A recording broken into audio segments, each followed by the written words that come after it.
Aujourd'hui, on est là pour célébrer la journée de l'innovation paysanne. C'est une journée qui a été initiée par le projet ProLinova en collaboration vraiment avec les producteurs de la délégation, des délégations de Dagana, Lac de Guiers et du pays Podor. Donc globalement, ce qu'on peut retenir de cette journée, quand même il y a 25 innovations agricoles, en tout cas qui ont été collectées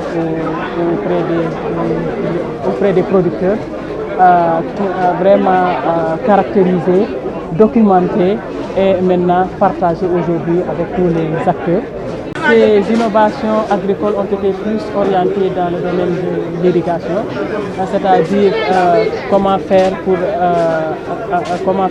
pratiquement, en tout cas, réduire les charges liées à l'irrigation ou bien aussi gaspillage.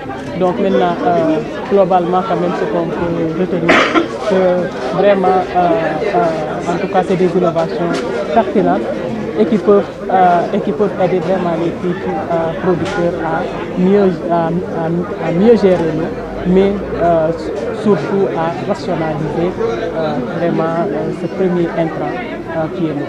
Aujourd'hui, on est réunis ici à Ross Béthio pour célébrer la journée de l'innovation paysanne, qui est un événement important dans la mesure où la créativité paysanne est parfois sous-valorisée.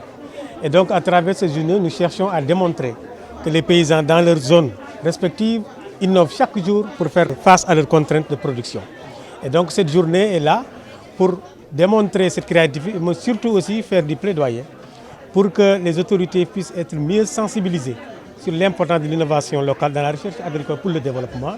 Parce que nous sommes dans une zone, c'est vrai, où il y a de l'eau, mais comme l'a dit Mme Ndoye, les perspectives en matière de changement climatique constituent des risques pour l'eau, et donc il est important que nous puissions promouvoir des innovations qui réduisent la consommation de l'eau tout en augmentant la productivité agricole. Nous comptons jouer sur 3 leviers. Le premier levier, c'est le levier de la formation, le renforcement des capacités. Parce que le paysan, en innovant, parfois, il ne se rend pas compte qu'il est en train de créer une nouveauté. Et donc la formation lui permet de comprendre qu'est-ce que c'est une innovation, qu'est-ce qui n'est pas une innovation. La deuxième chose sur laquelle nous souhaiterons nous appesantir, c'est tout ce qui est documentation et partage. Parce qu'une innovation, même si elle est pertinente, si elle n'est pas partagée, son efficacité risque de ne pas être bien connue par l'ensemble du grand public et surtout pour les décideurs. Le troisième levier sur lequel nous souhaitons beaucoup s'appesantir, c'est l'échange d'expériences entre les paysans innovateurs. Et comme l'a dit Mme Ndoye, nous allons faire ça au niveau Sénégal, cette journée rentre dans ça, mais nous allons le faire aussi au sous-régional avec d'autres pays pour permettre à d'autres paysans innovateurs de comprendre ce que les paysans innovateurs sénégalais font pour qu'ensemble ils puissent apprendre l'un de l'autre. Dans la journée, vous avez vu qu'il y a la présence des autorités locales. Par exemple, nous avons la délégation Sahel, Mme Ndoye, que nous remercions au passage. Nous avons aussi les élus locaux. On a des maires de Mbane et de Ross Béthio qui sont là. On a aussi les plateformes multi-acteurs qui sont là. Donc il y a l'ensemble des acteurs engagés en développement local qui sont là aujourd'hui.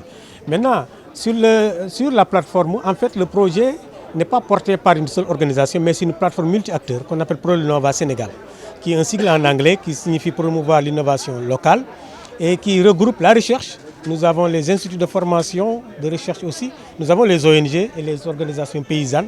Ensemble, nous travaillons pour développer les innovations à travers l'approche de développement participatif de l'innovation au niveau du Sénégal et dans la sous-région ouest africaine. Je pense que nous avons eu une très belle journée aujourd'hui à Ross Béthio avec les différentes innovations qui nous ont été présentées, au nombre de 25, en matière de gestion de l'eau en agriculture familiale au Sahel. Et je crois que c'est quelque chose d'extrêmement important au vu du contexte climatique mondial mais sous-régional. Le contexte sahélien qui est déjà caractérisé par une certaine variabilité naturelle, donc de la pluie, qui est exacerbée aujourd'hui par le changement climatique. Donc je crois que c'est quelque chose d'extrêmement important de pouvoir entrevoir des innovations, surtout portées par des paysans et des paysannes, qui puissent permettre une gestion rationnelle de l'eau en agriculture.